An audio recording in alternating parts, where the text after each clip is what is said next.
Now, back to the interview from a few minutes ago with Barnes, Leslie, and Jimmy. The best of the Morning X. 99X. You guys, you guys were at the height of chips. I mean, this was in the 70s, and it was a whole different scenario. I mean, because I had been on that set. This was back when I lived there. I was an extra a few times. And Eric said to me off air, he said, I told him I was an extra on Chips a couple times. He said, really, did we hang out? Did we talk to you? I said, yeah, right. Eric, come on. You talked to women and women only back then. I mean, come on. Those stories are legendary. But, well, the 70s was a pretty interesting time in this country. That's what I'm saying. And back then, you could do stuff, and it was more acceptable to get away with doing stuff than, let's say, if you were that. Now, I mean, you must look back then at then and say, holy cow, what a time that was. It was a great time. I mean, you were the man. You and Travolta were like the two dudes. Well, it was post-Vietnam, pre-crack, pre-AIDS, and it was beautiful music, great funny clothes, and long hair, and a lot of dancing and free love. Mm-hmm. And, being on a show that was very popular. Yeah, and if you're Ponch, you're getting all of that. I think John probably got his share, too. It's just that there were always these stories that made their way around about Estrada is tough to work with. He's this, he's that. There we are, getting into the shit of it.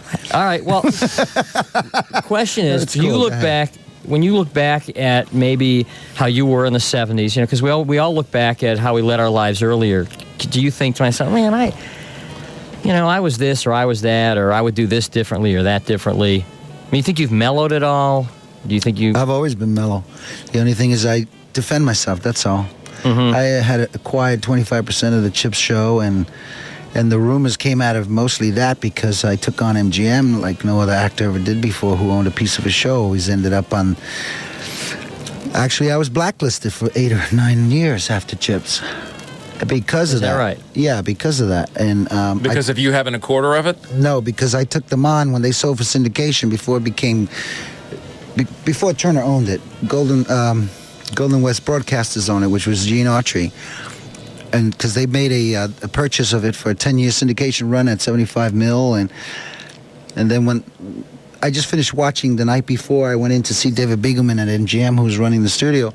I just watched James Gardner, who used to do Rockford Files, and he was on the set all the time, and he co-produced it. And it took him an 11-year fight with Universal Studios to get a dime from his net profits participation. Well, didn't they say at one point that the Rockford Files never showed a profit? Right. The show was on for like 10 years. I didn't want to take 11 years out of my life to prove what James Gardner proved, that there was, and he got his money. But I went in just before these guys started. As soon as they made their sale, I went in and I got into a big hassle with MGM and David Beagleman. He kicked me out of his office. He called me a spick, and that was all she wrote. Isn't that wild? He was blacklisted for trying to get something that you already owned. And nobody knows that. That was never put out. Nobody knew that, and I had to live with that. And one of the stipulations when they came back and settled was that I was not to mention anything about it. And for the record, Beagleman was a crook. And what was the name of the book that was written about him? Indecent Exposure. Indecent Exposure. Great book. Great inside Hollywood book. Larry, did you own any of the show? No. Why? Well, we didn't, Eric had a almost fatal accident at that time, and between the accident and some other things that happened, he was involved in some litigious action, so I wasn't involved in that, so. No, but I mean, why did you not get a piece of that show? I don't remember how the litigation took place and what was the response of his litigation, but it was directly or indirectly related to that. So I held him over. There must have been a little jealousy at some point.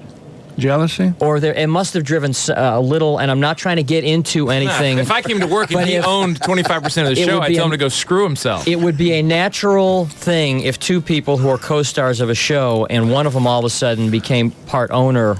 No, I don't think so. Really? You're looking for scraps at the bottom of the barrel. I think that the issue, and I understand why it makes for interesting. No, it's an obvious question. No, I don't think so. I think it's a trite question. I think the issue is that what you really it's the only kind you're going to get out of me, Wilcox. The trite one. Okay. Does that spell SIH? Yeah, that's right. But what you had is I was involved in different things. I mean, the point is that I had a production company then. I was producing the Dorothy Stratton story for NBC and the death of a playmate, and the Yorkshire Ripper for MGM. So You're saying you were too busy to deal with it. No, I'm saying I had a different quest. You wanted to go another way. And you were That's very correct. satisfied with how things were going with your life and career outside of that. No one's ever completely satisfied, but yes, we were pretty satisfied. Guys, I'm telling you, we are not here to attack your It's not an investigation. If you got two guys that are main stars of a show, one owns a quarter of it, you think, I wonder why the other didn't. I mean, it's no big deal. More of this interview you don't want to miss is back in minutes on the best of the morning X 99X.